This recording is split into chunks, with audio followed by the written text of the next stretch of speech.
Hello my dear students, good evening. Myself is your Krishna sir. Welcome to my channel Kripi Classes. I hope you all are happy and healthy. So with your lovely smile, let's start today's concept reflection. This is the most important concept of ray optics. So reflection क्या होता है इसके बारे में हम चर्चा करेंगे। जब एक मीडियम से लाइट आके एक पॉली सरफेस पे गिरती है, चाहे वो प्लेन हो या कर्व, जब पॉली सरफेस पे गिरती है तो वो वहां से वही मीडियम को रिटर्न चली जाती है। लाइट के इस प्रॉपर्टी को हम कहते हैं reflection. So reflection is the property of light by virtue of which light is sent back to the same medium from which it is coming after being obstructed by a poly surface. That poly surface may be plane one or curved one. ठीक है, तो जब एक medium से एक रे आके plane surface या कर्व सरफेस जो पॉली से उस पे आके गिरती है तो वहां से वही मीडियम को दोबारा चली जाती है।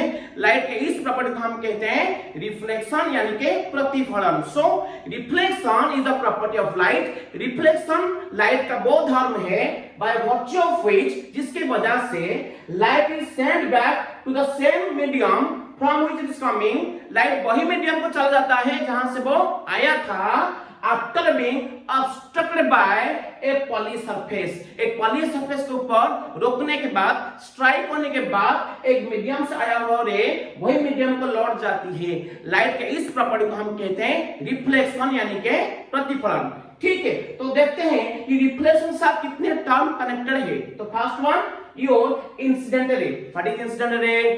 द रे व्हिच इंसिडेंट और falls on the reflecting surface और which approaches towards the reflecting surface called incident ray.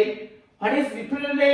The ray which moves away from the reflecting surface is called reflected ray. Then O, what is O? It's a point of incident. It's a point lying on the reflecting surface. It's a point lying on the reflecting surface at which the incident ray falls. तो ये होता है point of incidence. ये एक ऐसा point होता है जो रिफ्लेक्टिंग सरफेस के ऊपर होता है और जहां पर इंसिडेंट रे आके गिरती है उसको हम कहते हैं पॉइंट ऑफ इंसिडेंस। अगर ये पॉइंट ऑफ इंसिडेंस के ऊपर हम एक परपेंडिकुलर ड्रॉ करेंगे ये रिफ्लेक्टिंग सरफेस के ऊपर, वो होगा नॉर्मल। ये रेड वाला लाइन होता है normal. So normal is a perpendicular drawn to the reflecting surface at the point of incidence. Yes, when normal is drawn two angles are created. One is angle of incidence I, second is angle of reflection R. What is angle of incidence? So angle of incidence is the angle made by the incident ray and the normal at the point of incidence. It is denoted by I. What is angle of reflection? It is the angle made by the reflected ray and the normal at the point of incidence. That is called what? Angle of reflection. Why it is called angle of reflection? इसको angle of reflection क्यों कहते हैं? क्योंकि reflected ray उसको बनाता है। इसको angle of incidence क्यों कहते हैं? क्योंकि incident ray उसको बनाता है normal के साथ। आई बात समझ में? अच्छा, लास्ट वन XY जो reflecting surface है, तो वो क्या है? Let's say poly surface. It may be plane or curve on which the properties of reflection take place called reflecting surface. जो सरफेस रिफ्लेक्शन में मदद करता है उसको हम रिफ्लेक्टिंग सरफेस कहते हैं। आई बात समझ में? ये हो गया तुम्हारा terms connected with reflection. Now comes to the laws of reflection. The whole properties of reflection are governed by two basic laws which are known as laws of reflection. Light का जो रिफ्लेक्शन है ना वो दो नियम के ऊपर काम करता है जिसको हम लॉज ऑफ रिफ्लेक्शन कहते हैं। ठीक है, देखेंगे वो क्या है। तो फर्स्ट लॉ क्या होता है ना, देखो यहाँ पे मैंने 3D वाला डायग्राम क्या है, यहाँ पे दो प्लेन, एक बेस में एक उसके साथ वर्टिकल ऐसा है। आई बात समझ में? तो ये दोनों प्लेन एक दूसरे के साथ क्या होते हैं? परपेंडिकुलर। ये नीचे जो मैंने ग्रीन वाला प्लेन लिया है ये रिफ्लेक्टिंग सरफेस। आई बात, इसके ऊपर रे जो अगर गिरेगा वो रिफ्लेक्ट होके जाएगा वही मीडियम को। और ये प्लेन लिया है PQRS। वो प्लेन क्या है ना, ये वही प्लेन है जिसके ऊपर इंसिडेंट रे, रिफ्लेक्टेड रे और नॉर्मल लाई करते हैं। तो फर्स्ट लॉ क्या कहता है इंपॉर्टेंट, वो कहता है जो incident ray AO, the reflected ray OB and the normal ON, all these three lie in the same plane PQRS here, in the same plane okay, ये तीनों सेम प्लेन में लाया करते हैं। और यहाँ पे एक बात आपको बता दूं, जो प्लेन में तीनों लाया करते हैं वो प्लेन रिफ्लेक्टिंग सरफेस के ऊपर क्या है, परपेंडिकुलर। सपोज मेरा लेफ्ट पाम होता है रिफ्लेक्टिंग सरफेस और राइट पाम होता है वो प्लेन जिसके ऊपर इंसिडेंट रे है, रिफ्लेक्टिंग रे है और नॉर्मल है। तो ये जो प्लेन जिसके ऊपर तीनों है वो प्लेन रिफ्लेक्टिंग सरफेस पर क्या होता है, परपेंडिकुलर। आई बात समझ में, ऐसा होता है, इसको याद रखना। तो लॉ क्या कहता है, first law, the incident ray, the reflected ray and the normal all lie in the same plane. Then what is second law, the angle of incidence I equal to the angle of reflection R. तो I हमेशा R के साथ same होता है, angle of incidence angle of reflection के साथ same होता है, ठीक है। तो ये हो गया तुम्हारा लॉज ऑफ रिफ्लेक्शन। देन चलते हैं, ये रिफ्लेक्शन जो प्रॉपर्टी है, होल प्रॉपर्टी, जिसमें अच्छी तरह से हम देखते हैं, महसूस करते हैं, वो डिवाइस के बारे में पढ़ेंगे। वो क्या है, अपना मिरर, जिसको हम आईना कहते हैं। ये सुनो, दर्पण भी कहते हो आप लोग। तो मिरर जो होता है उसमें रिफ्लेक्शन कार्य कंप्लीटली होता है, प्रॉपरली होता है, बेस्ट वर्जन हम देखेंगे रिफ्लेक्शन का मिरर में, ठीक है। तो मिरर क्या होता है ना, first it's a reflecting surface, ये सब नो, और पॉली सरफेस। तो जो क्या हो सकता है, प्लेन हो सकता है, कर्व हो सकता है, ठीक है। तो क्या लिखेंगे, मिरर इट्स ए प्लेन और curve and poly surface which is used to show the property of reflection completely is called a plane mirror. आमतौर पे जो घर में हम मिरर देखते हैं, जिसका सामने हम खड़े होकर खुद को सजाते हैं, वो जो मिरर होता है, कौन सा मिरर ना, वो प्लेन वाला मिरर होता है, जो मिरर का एक कैटेगरी है, ठीक है। तो मिरर दो तरह का होता है, एक प्लेन वाला और दूसरा होता है स्फेरिकल मिरर। तो बताओ, प्लेन मिरर किसको कहेंगे, जिसका सरफेस प्लेन एंड पॉलिश होगा।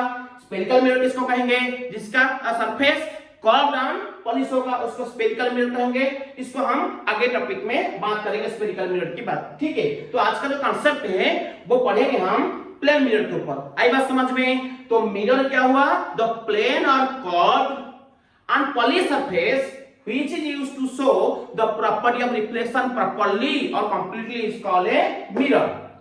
Accordingly, mirror are of two types, plane mirror and spherical mirror. What is plane mirror? What is plane mirror?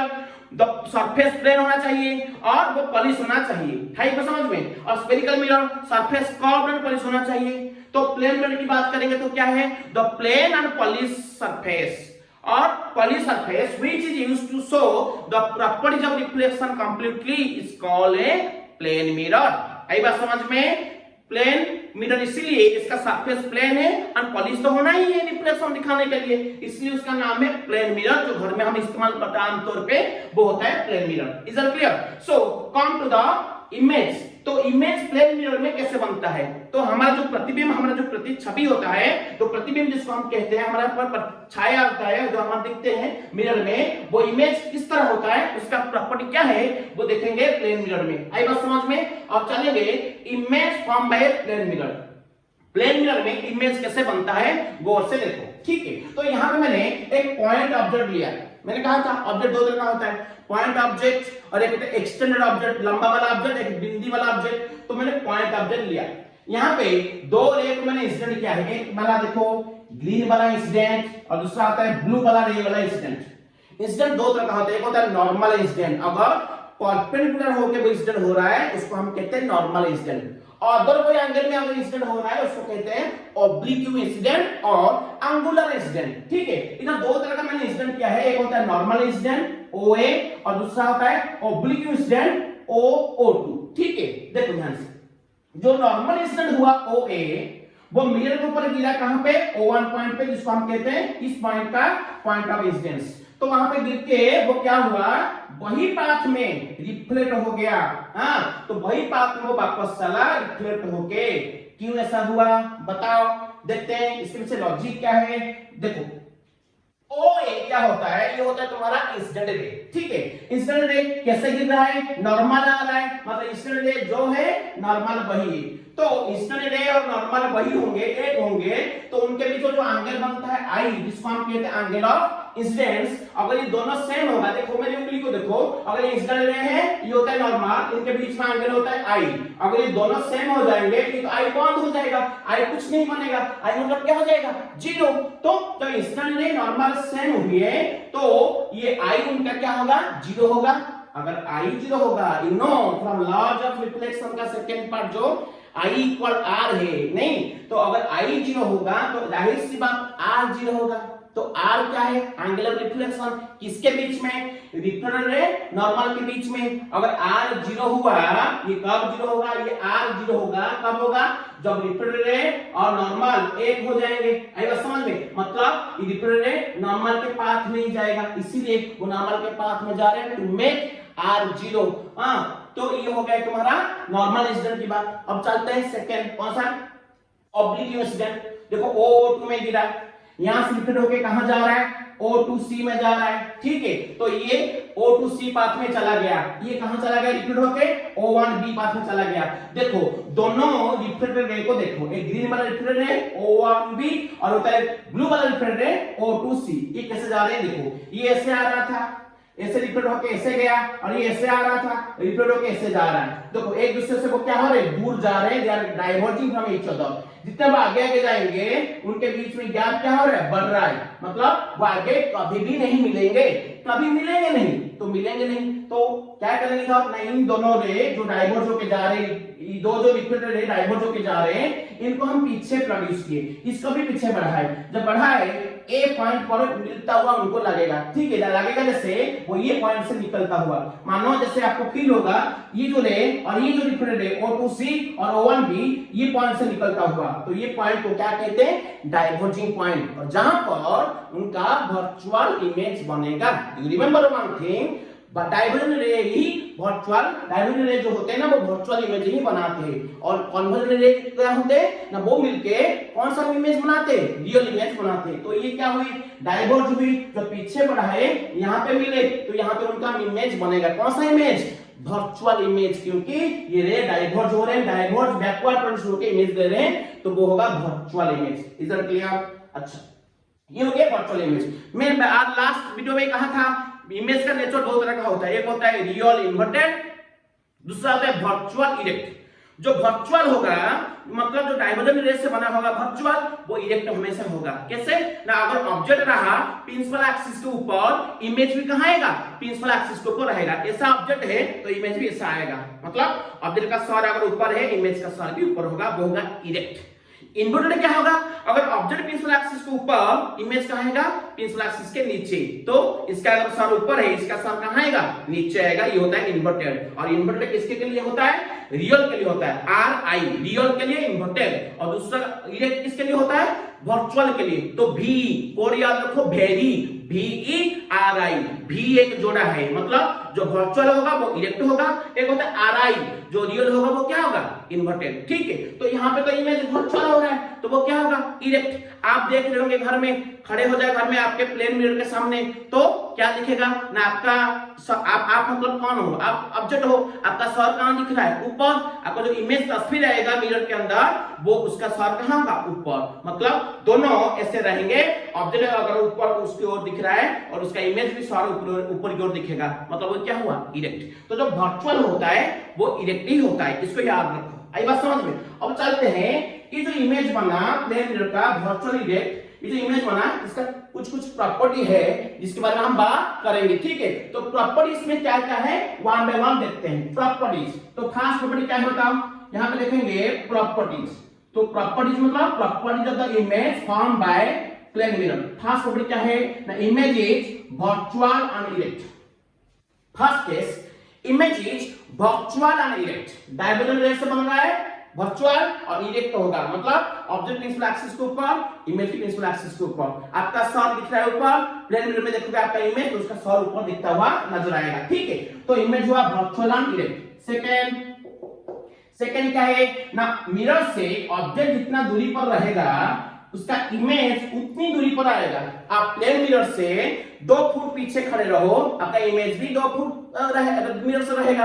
आप 5 मीटर दूरी पर रहो मिरर से, आपका इमेज मिरर से 5 मीटर दूरी पर पैदा होगी और तो बना रहेगी। तो ये होता है सेकंड प्रॉपर्टी, इमेज का डिस्टेंस ऑब्जेक्ट के डिस्टेंस से खूब ही खूब बराबर होता है, ठीक है, सेम होता है। मतलब जितना दूरी पर ऑब्जेक्ट रहेगा उतनी दूरी पर इमेज रहेगा। ऑब्जेक्ट का दूरी को, ऑब्जेक्ट को दूरी मतलब उसका डिस्टेंस को यू सिंबलाइज करते हैं और इमेज का डिस्टेंस को स्मॉल v सिंबलाइज करते हैं। तो image distance equal to object distance, ये second point. Image distance equal क्या है? Object distance q। Third point क्या है बताओ? What is third point?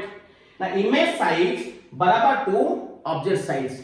Image उतना ही साइज का होगा जितना साइज का ऑब्जेक्ट प्लेन मिरर के सामने रखा गया है। सपोज आपका हाइट 6 फुट हो, आप मिरर के सामने खड़े हो प्लेन मिरर के सामने, तो आपका इमेज भी 6 फुट का आएगा, ना कि 4 फुट, ना कि 7 फुट, ना कि 10 फुट। तो ठीक है, तो बराबर साइज का आएगा। जितनी साइज की ऑब्जेक्ट प्लेन मिरर के सामने रखा जाएगा उतनी साइज का क्या होगा ना, उसका इमेज बनेगी। तो क्या लिखें थर्ड पॉइंट में? इमेज साइज मतलब इमेज हाइट उसको कहते हैं, साइज मतलब हाइट। तो इमेज हाइट, आई मतलब इमेज, एच मतलब height, image height equals to क्या होगा? Object height. प्रॉपर नंबर 3 और प्रॉपर नंबर 4 चलते हैं।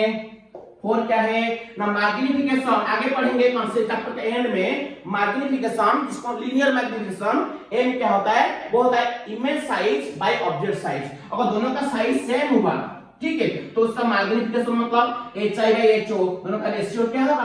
1 होगा। यू नो सेम चीज का रेशियो 1 होता है। तो इस केस में image size object size same है, अगर उनका ratio image size by object size, जिसको हम एम कहते हैं मैग्निफिकेशन, वो क्या होगा? 1 होगा। The most important one, last one, yes remember, image is laterally inverted। Image is laterally inverted मतलब क्या होता है? ये 5 पॉइंट देखो। प्लेन मिरर के सामने खड़े हो जाओ, अब राइट हैंड ऊपर करो, क्या दिखेगा? इमेज का क्या दिखेगा ना? इमेज लेफ्ट हैंड ऊपर करता हुआ नजर आएगा। आई बात समझ में? अगर आप ऑब्जेक्ट बन के मिरर के प्लेन मिरर के सामने अपना लेफ्ट हैंड ऊपर करोगे तो इमेज का राइट हैंड ऊपर होता हुआ आपको नजर आएगा। आई बात समझ में? यहाँ पे क्या होता है? इमेज का ऑब्जेक्ट का दोनों का साइडल चेंज होता है। लैटेरा मतलब साइड, साइडल चेंज होता है, लैटरल इन्वर्टेड मतलब राइट हाथ आपको लेफ्ट हाथ की तरह दिखता है प्लेन मिरर के अंदर जो इमेज बनता है, और लेफ्ट हैंड आपको क्या दिखता है? राइट हैंड की दिखता है इमेज का जो अंदर बनती है, ठीक है, प्लेन मिरर में। तो ये यहाँ पे जो लास्ट प्रॉपर्टी है, इमेज इज लैटरल इन्वर्टेड मतलब साइडल चेंज होता है जो प्लेन मिरर में इमेज बनती है। ये बात समझ में? ये हो गया 5 basic property found by the image in plane mirror. ये समझो, ये होता है तुम्हारा इमेज का बेसिक प्रॉपर्टी जो प्लेन मिरर बनती है। आगे देखेंगे कुछ एडिशनल चीजें बहुत इंपॉर्टेंट है। तो फर्स्ट क्या लिखा मैंने? Deviation of incident ray by plane mirror. तो जो प्लेन मिरर के ऊपर इंसिडेंट रे गिरती है वो कितना एंगल डेविएट होती है। डेविएट होना मतलब मुड़ जाना, घूम जाना, टर्न हो जाना। तो कितना एंगल टर्न होती है, उसके बाद उसका रिलेशन क्या होता है आई और आर के साथ, वो देखेंगे। ठीक है, गौर से देखो ये डायग्राम को। मैंने एक प्लेन मिरर लिया एक्स वाई, ये प्लेन मिरर है, इसके ऊपर रे इंसिडेंट किया, ए ओ यहां पे गिरा। अगर ये प्लेन मिरर ना होता, प्रैक्टिकली समझो, अगर ये प्लेन मिरर नहीं है तो ये रे जो ऐसे आ रहा था ए ओ पाथ में, वो क्या होता?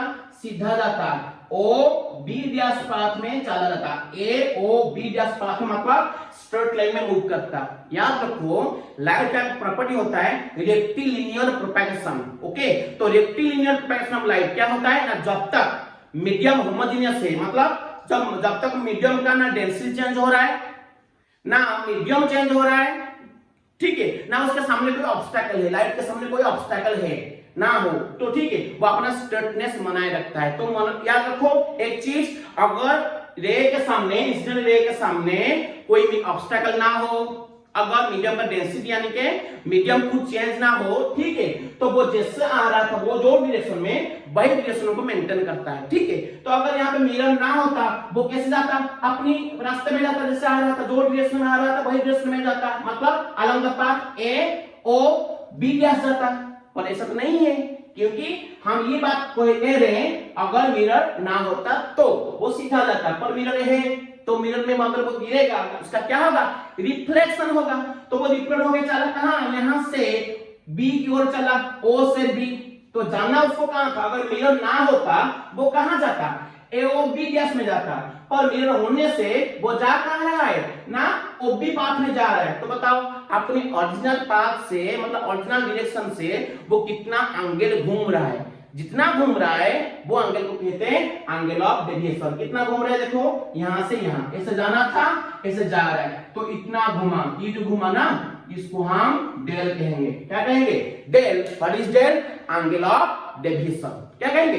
Angle of deviation of the incident ray by plane mirror. Okay, तो इसका वैल्यू क्या होगा देखेंगे। तो इससे पहले हम क्या करेंगे, एक नॉर्मल ड्रॉ करते हैं। This is your normal, you know what is normal?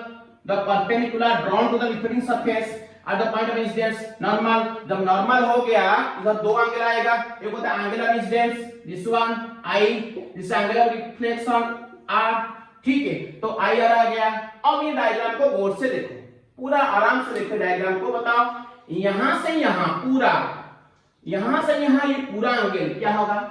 180, क्योंकि ये स्ट्रेट लाइन है, स्ट्रेट लाइन के ऊपर जो पूरा एंगल बनता है वो होता है 180 डिग्री। तो यहां से यहां पूरा एंगल होगा 180 डिग्री, मतलब इसके अंदर कितना एंगल आ रहा है? 3। एक होता है आई, दूसरा होता है आर, तीसरा होता है del, deviation of the incident ray through plane mirror. ठीक है, तो ये तीनों मिलके क्या है? 180। तो लेते हैं क्या? I plus r plus del equal क्या होगा? बताओ क्या होगा? Equal to 180 degree. अगर हुआ तो हमारा डेल क्या होगा? 180 डिग्री। ये आई आर इधर प्लस था, उधर जाके माइनस हो जाएगा, माइनस आई माइनस आर होगा। तो डेल अपना क्या हुआ? 180 डिग्री, माइनस ले लो बाहर, अंदर ब्रैकेट में क्या रहेगा? आई प्लस आर। ये आ गया डेविएशन का फार्मूला। और उससे आगे बढ़ेंगे। आपको पता है आई को हम लॉज ऑफ रिफ्लेक्शन में पढ़े हो, आई को मतलब आई जो जितना होता है आर उतना होता है, तो उसी लॉजिक को यहां पर अप्लाई करो। डेल क्या होगा? 180 degree minus I plus R क्या लिखेंगे? आई। तो बताओ डेल क्या हो गया? 180 डिग्री माइनस 2i। ये अलग सा फॉर्मूला। आगे बढ़े ठीक, डेल क्या होगा? 180 डिग्री माइनस 2 आई खुद होता है आर, तो आई के जगह हम आर लिख सकेंगे। तो फॉर्मूला क्या होगा डेल का? फिर से 1 डिग्री माइनस 2r। तो ये हो गया तीसरा फॉर्मूला। चाहे इसको याद रखो, इसको याद रखो और इसको भी याद रखो। ये तीनों होते हैं deviation of the incident ray by plane mirror. Del आ गया ये। आई बात समझ में? गुड। अब चलते हैं कुछ नोट, नोटा बेंड मतलब नोट, स्पेशल नोट कुछ देखते हैं। आई बात समझ में? देखो यहां मैंने एक मिरर लिया है, ये मिरर एम लिखा मतलब मिरर, इसका रिफ्लेक्टिंग साइड लेफ्ट की ओर, उधर रॉक साइड नहीं, बैक साइड, ये उधर रिफ्लेक्टिंग साइड। तो यहां पे मैंने एक ऑब्जेक्ट लिया, ऑब्जेक्ट को यू स्पीड में लिया। कितना स्पीड में? यू स्पीड में। ऑब्जेक्ट प्लेन मिरर की ओर यू स्पीड में जा रहा है, तो उसका इमेज का स्पीड क्या होगा? याद रखो, अगर मिरर के रेफरेंस में ऑब्जेक्ट का स्पीड होता है यू, तो इमेज का स्पीड मिरर के रेफरेंस में होगा वही यू। कितना होगा? वही यू होगा। पर इमेज का speed with respect to object क्या होगा? ना u प्लस u क्या होगा? 2u। रिलेटिव स्पीड अपोजिट में अगर है तो r होता है। ये अपोजिट मूव कर ऑब्जेक्ट, इमेज का डायरेक्शन अपोजिट है, तो relative speed of image with respect to object दोनों का r हो जाएगा। u प्लस u क्या होगा?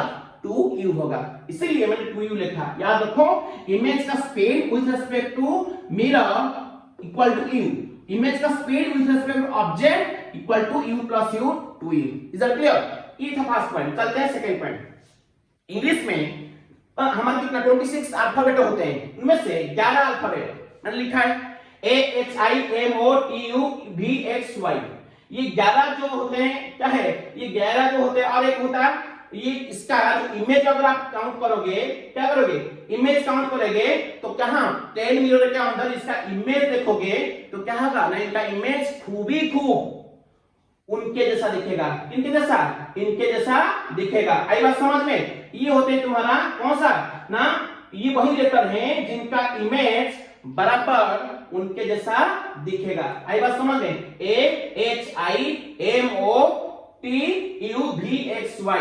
आई बात समझ में? और एक होता है W भी ऐसा होता है 11। ठीक है, तो ये 11 का इमेज तो उनके साथ इक्वल होगा। आई बात समझ में? होते हैं 11 जो होते हैं उनका इमेज खूबी खूब उनके साथ सेम होता है। Is that clear? अच्छा, अब चलते हैं और एक point, C point. C point. याद रखो ये पॉइंट क्या है ना, सपोज आप अपने घर में जो क्लॉक है वॉल वाला क्लॉक, उसमें देख रहे हो कुछ टाइम है, अगर वो क्लॉक को आप मिरर के थ्रू देख रहे हो वो टाइम क्या दिखेगा, इंपॉर्टेंट है। आप खाली में देख रहे हो, ठीक डायरेक्ट देख रहे हो वो कुछ टाइम दिख रहा है, और मिरर के अंदर वो क्लॉक को देख रहे हो उसका टाइमिंग क्या होगा, उसके लिए ट्रिक है। याद रखो वो डायरेक्ट देख रहे हो वो टाइमिंग, और जो मिरर के अंदर देख रहे हो वो टाइम का एडिशन 12 होना चाहिए। आई बात समझ में, दोनों का एडिशन 12 होना चाहिए। सपोज आप जो क्लॉक में देख रहे हो उसका टाइमिंग होता है 8:40, चाहे एम हो या पीएम डजंट मैटर, तो 8:40 ठीक है। तो ये होता है डायरेक्ट, तो क्लॉक में उसका जो मिरर के अंदर क्या दिखेगा, मिरर के अंदर तो उसका क्या दिखेगा ना, जो क्लॉक दिखेगा उसमें टाइमिंग क्या होगा ना 12 से -12 माइनस 8:40 क्या होगा 3:20, 3:20 हुआ होता हुआ आपको दिखेगा मिरर के अंदर जो क्लॉक आपको दिख रही होगी। आई बात समझ में। याद रखना जो आप डायरेक्ट में देख रहे हो जो क्लॉक का जो टाइमिंग है वो टाइम, अगर मिरर के अंदर वो घड़ी को आप देख रहे हो तो क्लॉक को देख रहे हो उसका टाइमिंग क्या होगा ना, वो गिवन टाइमिंग से 12, गिवन टाइमिंग को 12 से माइनस कर देना, जो टाइम आपको दिखेगा वो टाइम होगा मिरर के अंदर जो क्लॉक दिख रहा है उसका टाइमिंग। आई बात समझ में। तो ये था उसका प्लेन मिरर और उसके प्रॉपर्टी और बेसिक चैप्टर ऑफ रिफ्लेक्शन। ठीक है, तो कमिंग क्लास आके पढ़ेंगे प्लेन मिरर का और कुछ प्रॉपर्टी उसके ऊपर न्यूमेरिकल्स करेंगे, आगे जाएंगे स्फेरिकल मिरर के साथ। तो मिलते हैं नेक्स्ट क्लास में। तो अगर मेरा वीडियो आज का अच्छा रहा तो please like share and subscribe my channel कृफी classes. Thank you guys. See you in the next videos with next beautiful topic. Yes or no? Thank you very much. Good night to all. Jai Jagannath. Namaste. Thank you. All the very best.